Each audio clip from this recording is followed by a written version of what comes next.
चीजें बहुत लंबे समय तक नहीं है। सत्ता आई है तो उसको ठीक तरह से जिम्मेदारी के साथ काम करिए, संभालिए। लेकिन सत्ता का मतलब ये नहीं होना चाहिए कि उसका असर दिल और दिमाग पर हो जाए, और वो हो गया। गंभीर आरोप लग रहे हैं आज हिमाचल प्रदेश की सरकार के ऊपर भ्रष्टाचार। हमको कुछ लोग मिले जिन्होंने कहा कि जब आपदा आई हमको बुलाया गया, सब लोगों को बुलाया गया, मदद करो मदद करो, प्रदेश सरकार के लिए मदद करो, गरीब लोगों के घर उजड़ गए हैं, उनकी मदद करनी है। और हमें कहा गया कितनी मदद करनी है। हमने कहा ठीक है जी, मदद करेंगे। और बातचीत होने के बाद जब हम वहां से बाहर निकलने लगे एक बड़े नेता के यहां से, तो हमारे साथी ने कहा कि भैया हमने चेक देना है कि सीधा देना है।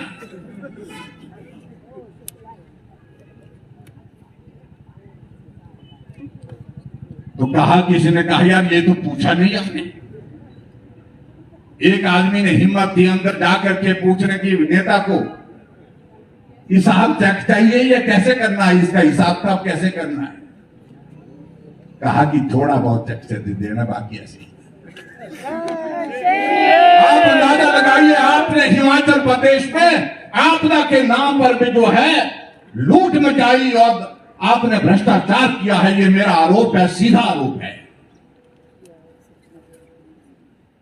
कुछ लोग निकल पड़े कि पैसा हाथ में देना है, कैश बांटने लग पड़े, सरकार का पैसा परिवार के लोग बांटने लग पड़े। इन सारी बातों को लेकर के आगे आने वाले समय में जांच के विषय बनेंगे। मैं कह रहा हूं हिमाचल प्रदेश में,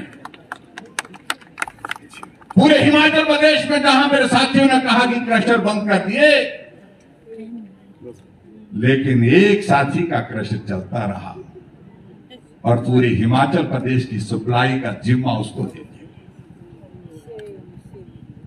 अब उस सारे मामले में जांच चल रही है। कहा कि मेरा कोई लेना देना नहीं।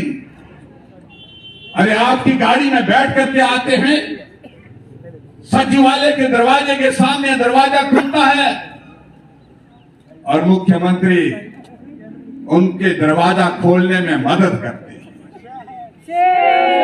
आज ईडी उसकी जांच कर रही है। उन सारी विषयों पर हमको जानकारी चाहिए, आखिर मामला क्या है। आप कह रहे थे हम नहीं जानते, लेकिन गाड़ी में कैसे बैठ गए? इस सारे प्रश्न का जवाब आपको देना पड़ेगा। हिमाचल प्रदेश के जनता सड़कों पर निकल गई। भारतीय जनता पार्टी ने तय किया कि अब हम सिर्फ बयान से नहीं, हम सड़कों पर उतरेंगे। गारंटी की बातों को लेकर के मुझसे पहले हमारे साथियों ने बात कही। 1500 रुपए महिलाओं को देने की बात कह करके आज हिमाचल प्रदेश की माता बहनें इस बात को पूछ रही है कि अगर 1500 रुपए देने की बात करें तो पूरा कब हो गए? 2 वर्ष का कार्यकाल बीत गया।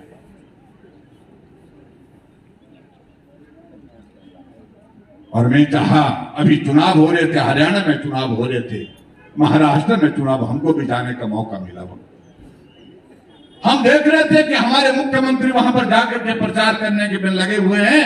1-2 जगह कहीं गए होंगे, बाकी जगह तो उनको शायद मुझे उनको बुलाया कि नहीं बुलाया, उनको कह दिया गया भैया ये समोसा, ये टॉयलेट टैक्स का हिसाब पूछेंगे लोग, इसलिए रहने दो। लेकिन जहां गए तो कहने लगे हिमाचल जाइए, सारी 10 की 10 गारंटियां पूरी की। आज हम यहाँ पर देवभूमि हिमाचल प्रदेश के इस अखाड़ा के बाजार में आपसे पूछ रहे हैं, मैदान में पूछ रहे हैं, कौन सी गारंटी पूरी आपने की? आपने झूठ बोल करके सत्ता हासिल की। आप झूठ बोल करके सत्ता को चलाने की कोशिश कर रहे हैं। ये बर्दाश्त के योग्य नहीं है।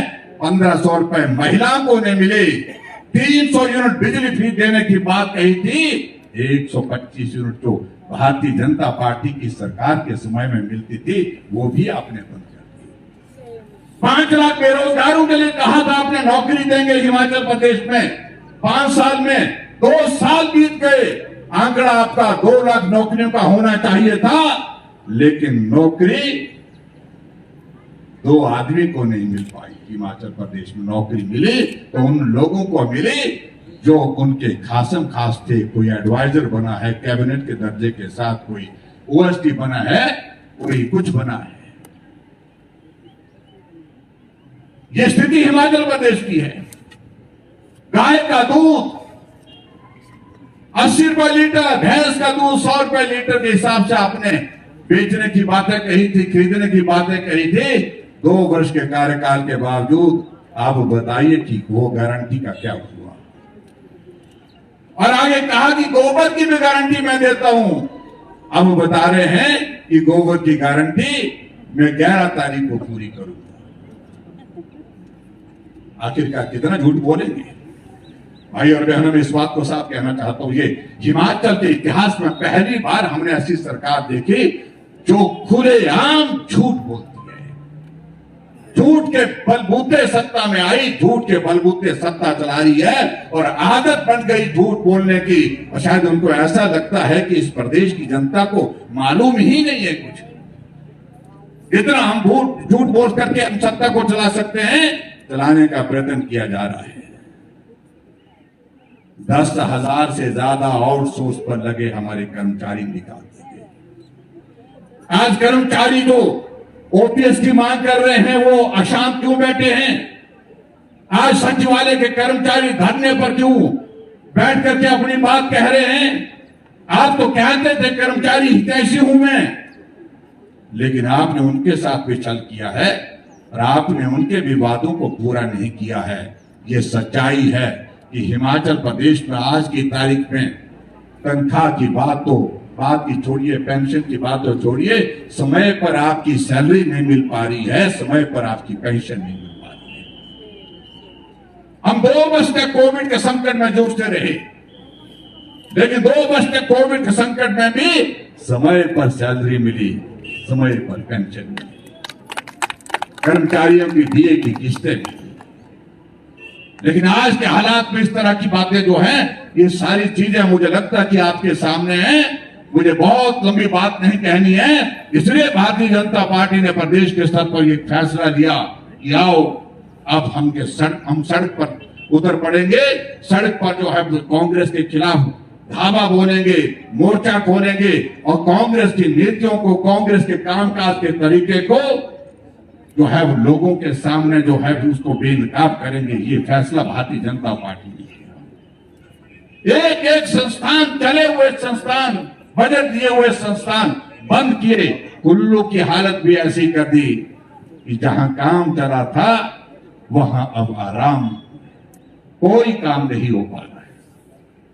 और यहां कहा, जिन पुलों का जिक्र किया, कुछ हमारे पार्टी के साथी कहने लगे थे कि सरकार बनने के बाद बड़ा कोशिश की, बड़ी वीडियोग्राफी की, वहां जाकर के फोटो खींचे, 15 दिन में शुरू हो जाएगा भूतनाथ का पुल। लेकिन सरकार के 2 वर्ष का कार्यकाल का जश्न जिसका जिक्र कर रहे हैं, उसको मनाने के बाद का वक्त आ गया उनका, जो मनाने के लायक नहीं है। उसके बावजूद भी जो स्थिति है वो वहां की वहां है। इसलिए भाई और बहनों, आज प्रश्न पूछने का ये बनता है कि हिमाचल प्रदेश में सरकार जश्न मना रही है तो किस बात को लेकर के जश्न मना रही है? पार्टी ने जब फैसला किया तो सब साथी कहने लगे शादियां हैं, लोग नहीं आ पाएंगे।